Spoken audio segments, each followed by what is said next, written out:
Earlier this year, there was a story that was posted on Reddit about how a teenage girl almost drove a classmate of hers to suicide by cyberbullying.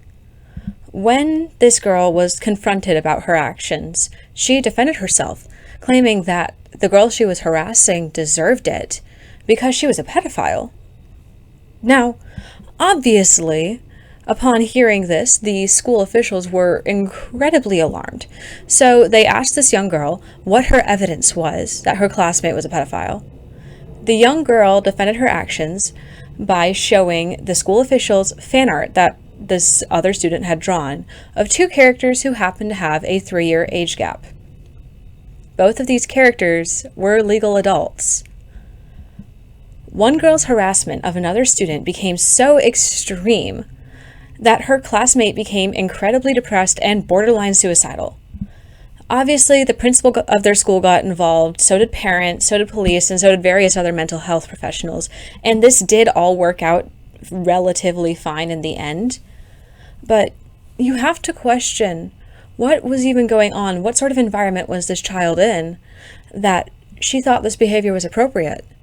That this entire sequence of events would even come to happen. This is what happens when fandom goes wrong. This is what happens when a shared hobby turns into a weapon that can be used against others. Hello everyone, thank you for joining me today. So, this is my first time doing a video essay like this, so I know it's not going to be phenomenal, but I hope it's at least good enough to play in the background while you're washing the dishes. So, to start things off, my name is Sophie, and today I'm going to be talking about fandom, and specifically the phenomenons of shipping and anti-shipping.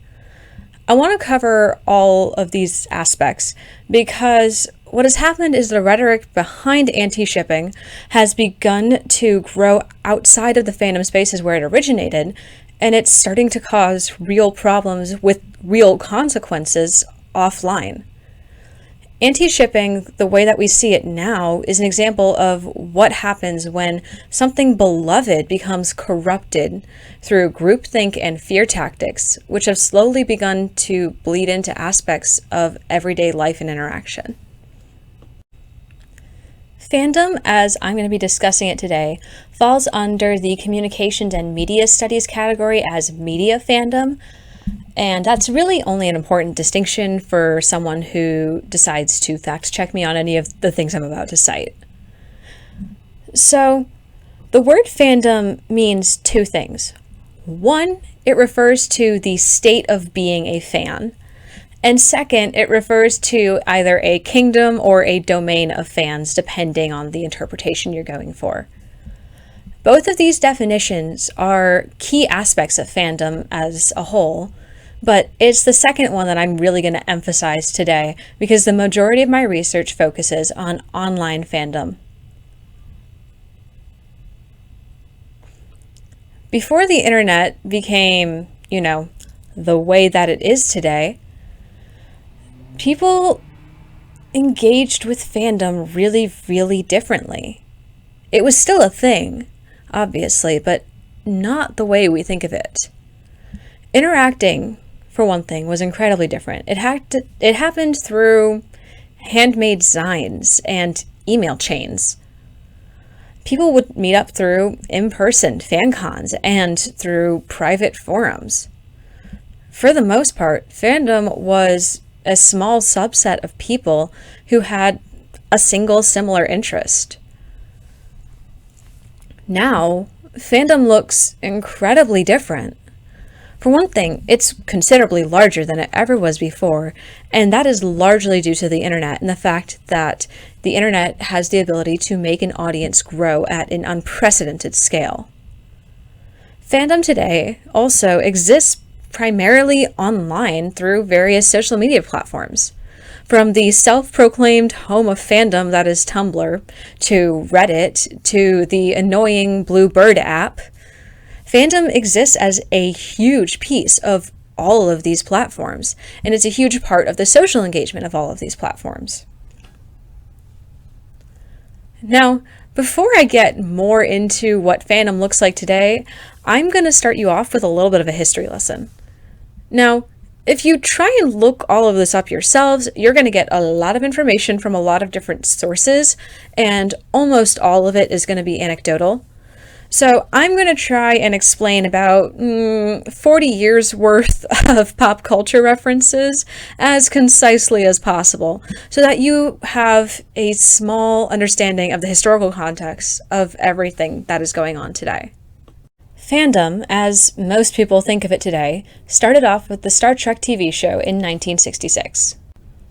Now, Star Trek was notable for being incredibly subversive in what it showed on TV, namely the first interracial kiss on public television, and promoting its, for the time, progressive and utopian ideals. What is even more interesting about the Star Trek fandom is that during the years when the TV show wasn't airing, fandom began to bloom. People started creating zines, which are a collection of stories and art that are unofficially produced and usually made completely by hand, and they were literally sent to people through the mail. Now, this was revolutionary for fan cultures. While obviously literary analysis and interpretive reading and writing has been a thing for decades, I mean, you can argue that Dante's Inferno is fan fiction of the Bible. This was the first time that fans were writing for an audience of each other. This was the beginning of two aspects of fandom. So, first, it was the beginning of, the fan identity and the fan community. And it was also the beginning of what we now know as slash fiction. Now, slash fiction nowadays is more commonly referred to as shipping, and that word comes from the X-Files, from the Mulder and Scully relationship. But slash does have a bit more of a specific meaning. Slash refers to a series of stories that are romantic and or sexual in nature and focus highly on queer men. Slash fiction like this, it was a revelation for fan cultures. For one thing, it started out with people seeing a potential romantic relationship between Kirk and Spock on Star Trek, which, yeah, I'm not gonna comment any further on that. I think the video clip speaks for itself. But I want to emphasize that shipping began as something that was inherently rooted in queerness. Now, these fans were, of course, immediately looked down upon by the larger part of society. The main audience consisted mostly of women and younger people, and their focus on relationships, the emotional dynamics, and the character interactions led people to see these fans as, hysterically obsessed groupies like the Beatles had at the time. Through the years, fandom has evolved significantly, but a handful of the core tenets still remain. Pop culture and media fandom, I will argue that it focuses mainly on fiction and fantasy and interacting with a fictional world. However, I have to acknowledge the intensity of and the vast size of K-pop fandoms as one of the major exceptions in this. However, no matter what it is, what media it is, shipping remains a centerpiece of most fandom interactions. However, with the rise of social media, especially in the past 10 to 12 years, the way that fans interact with each other has become entirely different from the original mailing lists and email chains. A single fandom has hundreds of thousands of members all across the world. I mean, the biggest fandom in the world is the K-pop group BTS's ARMY, and that fandom consists of over 40 million people. So, not only are those numbers insane, it's really, really interesting to see the fact that all of these people are united and identify as a part of a single community through a love for a a single type of music and a single band. These types of fan groups have flourished in the age of social media because messages are being spread at an unprecedented rate, making it easier for fan groups to talk to each other, share ideas, grow their fan base, and most importantly, participate in a new type of community. Now, the narrative of the hysterically obsessed fangirl is one that's been perpetuated through society for decades. I mean, all you gotta do is look at poor Becky from Supernatural. But fandom is incredibly diverse, and there's lots of different ways that people engage with it. So, one of the things I think it's important to emphasize is that online fandom very much operates as if it were a true community. And just as with all communities, there are different levels of engagement for each person who's in it. Just because a person is, liking a lot of posts and identifies as in the community, but they don't create anything themselves, it doesn't make them any less of a member of that community. Fandom is something that is incredibly personal, and no matter their level of engagement, many people end up becoming incredibly attached to their fandoms for one reason or another. Fandom as a social process is actually really interesting to think about because fundamentally, fandom begins as a hobby. It starts out as consuming various forms of media and then discussing individual interpretations of the text. And it's through those interactions of discussion and interpretation that relationships are strengthened between people in dialogue with other fans. Fandom is incredibly interpersonal. And according to Victor Larson, fandom becomes a culture that encourages participation by building upon the initial consumption and birthing new creations as well as a new culture and a new community. A lot of this dialogue and participation centers around shipping. And I cannot emphasize enough that shipping is something that becomes really, really important to fans, and it becomes something that's almost intimate. Fans start to see similarities between themselves and their characters, and they become really, really attached to their specific pairings.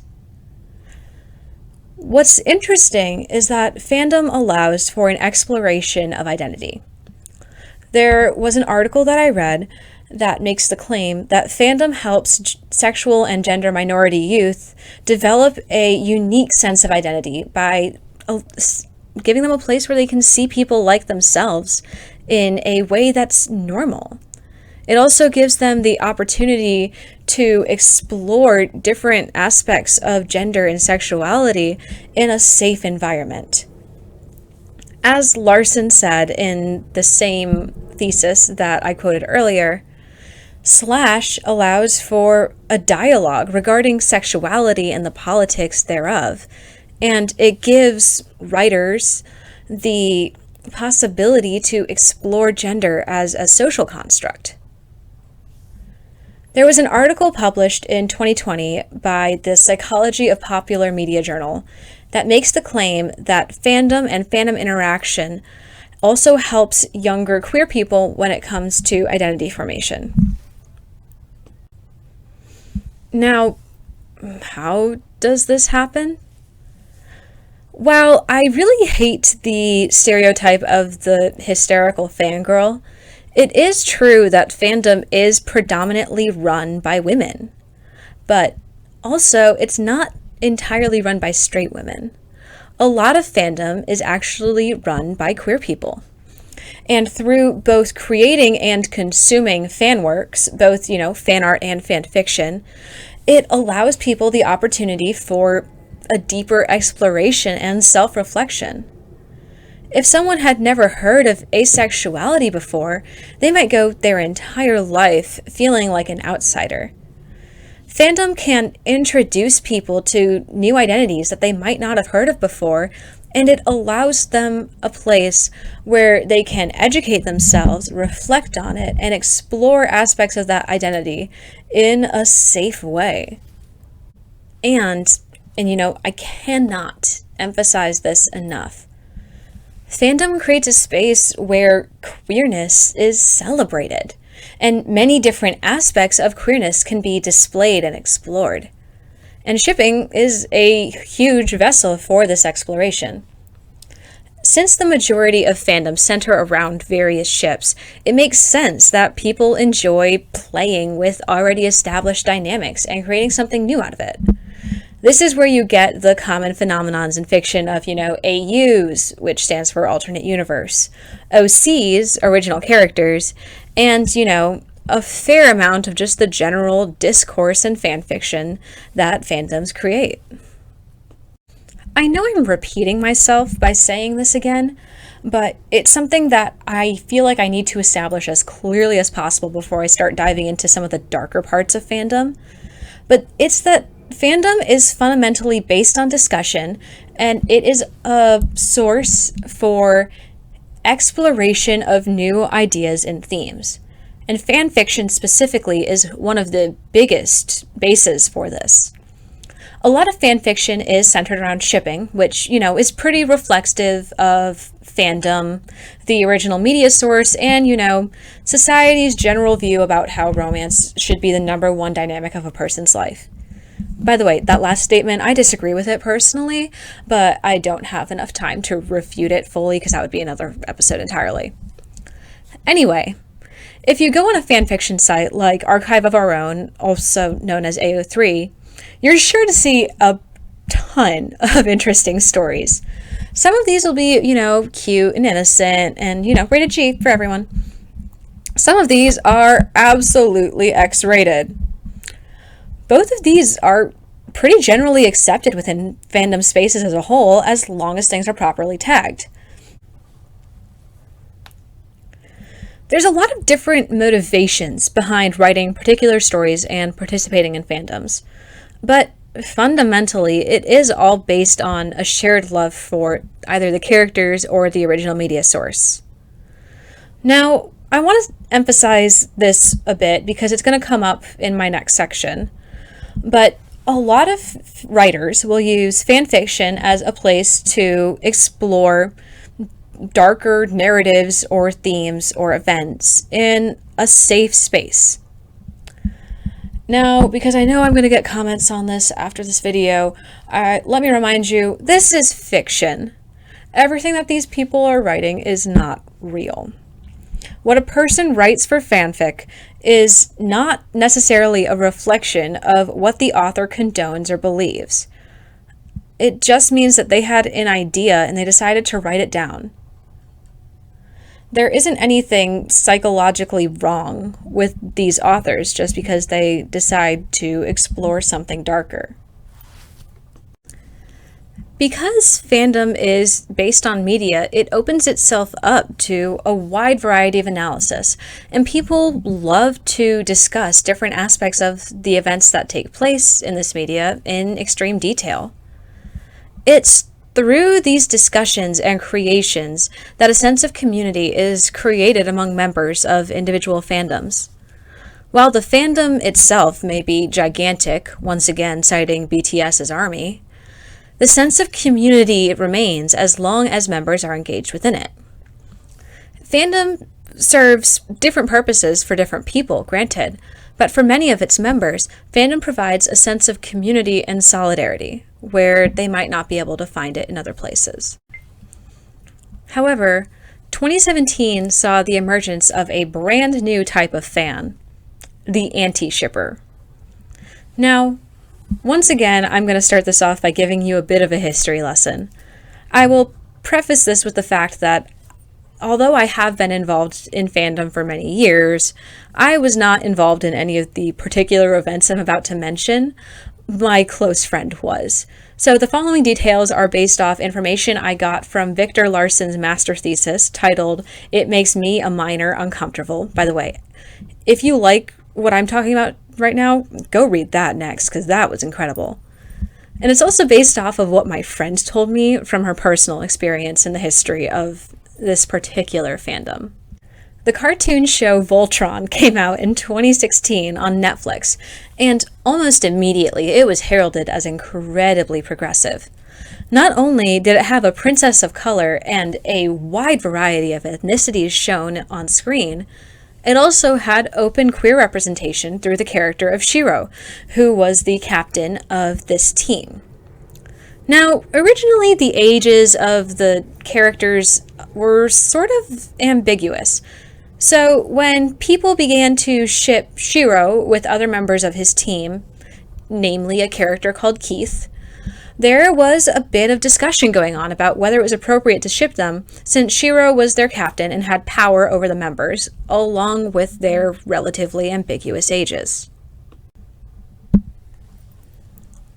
However, what started as a simple discussion became slightly more sinister as a ship war began between those who shipped Shiro and Keith and those who shipped Keith with another member of his team named Lance. When a guidebook came out for the show, it ended up giving the various ages for the characters. Most importantly, it marked the character of Shiro as 25 years old and Keith as 18, both of whom were legal adults, but there was a 7-year age gap. By this point, the term anti-Shaladin, which was anti-Shiro/Paladin, where Paladins were the member of his team, so basically anti-Shiro/Keith. Anti-Shaladin had come into being and then changed its name into anti-shipper, which was a phrase to denote any opposition to a perceived problematic ship.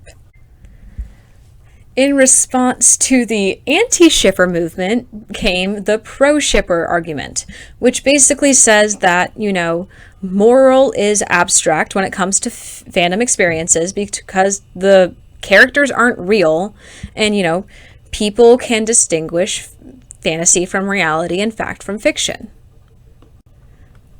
These arguments continued online over a period of years as the show progressed. And this is where we see the emergence of what is now considered, typical anti-shipper behavior. By the way, for the rest of this episode, I'm going to call anti-shippers antis just for the sake of it being easier to differentiate between people. Anyway, antis began to harass the creators of the actual show and the voice actors for the characters, somehow thinking or hoping that their efforts would change the intended path of the show and make their main ship, I'm going to say it, usually Clance or Keith and Lance, canon. But to take it a step further, they also began to harass other members within their same fandom, going so far as to call them pedophiles and abuse apologists. They would dox some members of these fandoms, even sending people death threats. Many people thought or hoped that this was just an extreme instance of fandom toxicity. I mean, anyone who's been in fandom long enough knows that sometimes these communities can get pretty toxic. But once the show ended, then surely this extremism would disperse, right? It would be gone. They were wrong. After the show ended, suddenly the phenomenon of the antis began to infect other fandoms. Now, when someone is involved in fandom, their identity and role as a shipper ends up sort of demonstrating who they are as a person within the fandom through their individual interpretations. The anti-phenomenon gave birth to a new, borderline puritanical reasoning and interpretation method of fiction. Once again, I'm going to quote Larson's thesis because it was phenomenal. Anyways, anti-shippers tend to have the opinion that problematic art on the internet will be consumed by people too young to have the critical thinking skills to distinguish what is okay in real life versus in fiction. So it is best either not created at all or created in private. Some worry that making or reading about problematic content will lead people to want to do those things in real life, to pedophiles feeling validated, and that it could be used by abusers to groom their victims. Some find it is inappropriate to portray trauma in erotic fiction if the actions of the perpetrator are not explicitly condemned, and some think that no such fiction should be created at all. On the topic of survivors of child sexual abuse, using problematic fiction as a coping method, there is disagreement, with some finding that an understandable exception, some saying it's okay but should only be done in private, and some opposing it completely. Many also believe in community policing by publicly naming and shaming alleged predators through doxing and call-out posts." End quote. Now, this mindset violates a series of long-held fandom traditions, namely kink tomato, which is a fun play on the abbreviation for your kink is not my kink and that's okay, and also the concept of ship and let ship, meaning that just because you disagree with a person's ship doesn't mean that they should not do it. It just means that you just sort of got to let them sail their own thing and you go in your separate way. Furthermore, as I've mentioned aimlessly beforehand, fandom thrives on discourse, interpretation, and transformation.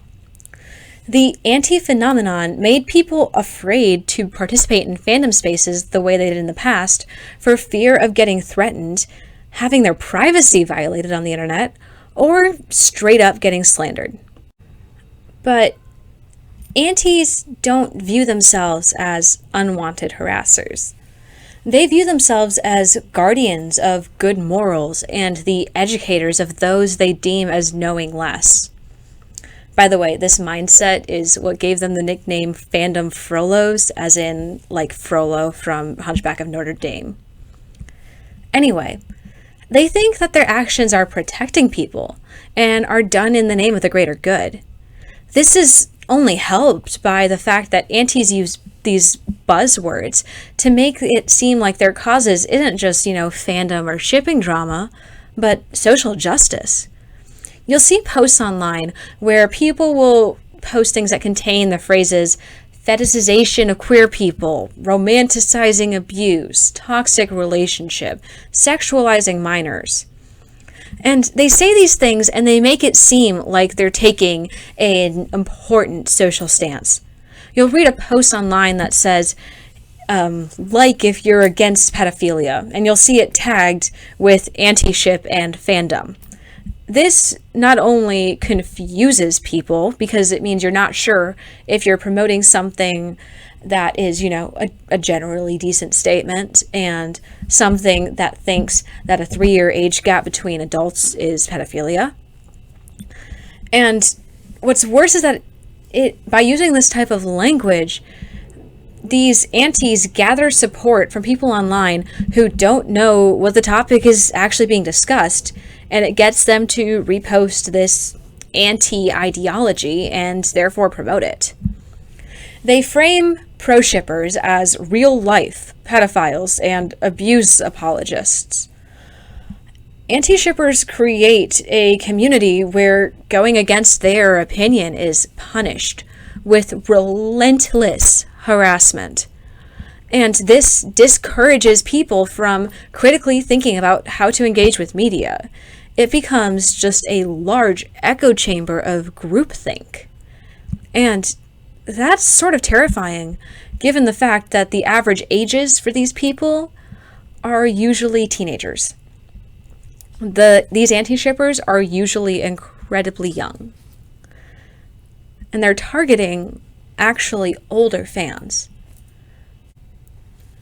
These antis say that if something is problematic, by the way, they almost never actually describe what the term problematic is.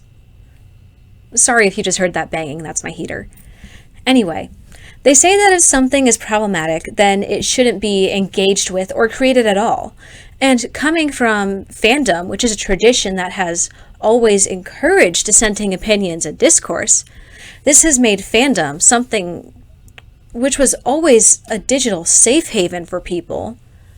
It's made it feel not only like they should stop engaging with fandom because it's become too controlling, But like, they have to stop, or at the very least change the way they participate in fandom in order to maintain their safety.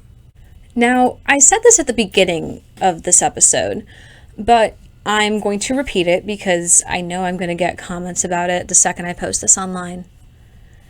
But I really want to emphasize the fact that this is all fictional. Even if it's occurring within a fandom that is based off of real people or actors, say like a band fandom or wrestling, the situations that fans and aunties are arguing for and against are entirely fictional. None of it is real. It's all happening within the imagination of the fans. Yet, you will hear aunties arguing, and they say that creating or consuming content that is problematic is inherently equivalent to actually committing those acts yourself or endorsing them. By that logic, Zachary Quinto is basically a serial killer from all the time he spent working on American Horror Story. One of the biggest things that you'll hear aunties say online is that fiction affects reality. And you know what? Yeah, I'll admit to that. Fiction does affect reality. Narratives that are produced for the masses absolutely have an effect. I mean, Lord knows that military propaganda in movies has a huge effect on people who are considering joining the military. But no one is out here saying that Lolita is something that should be emulated. Not every depiction of something problematic is inherently endorsing or glorifying it. At the fundamental level, fandom is centered around stories, and stories serve a variety of purposes. Yes, some stories do focus on teaching morals and lessons, but some stories simply want to entertain. Some stories want to explore the darker aspects of humanity through fiction, and some stories simply want to do that. Tell a story and let the audience determine what it's about. I'm going to leave you with this thought. If the only thing you consume is cookie cutter good, then how are you going to act when something bad happens in real life? What do you do when your favorite pure media is suddenly not good? Because that's the thing. Nothing is perfect. Nothing and no one. We are all flawed people, and the stuff we create is going to be flawed, and that's what makes us human. Stop trying to be perfect, it's literally impossible, and learn how to say, this thing has problems, and I'm willing to look at and discuss them, but it's also something that I enjoy, and I'm going to celebrate the good.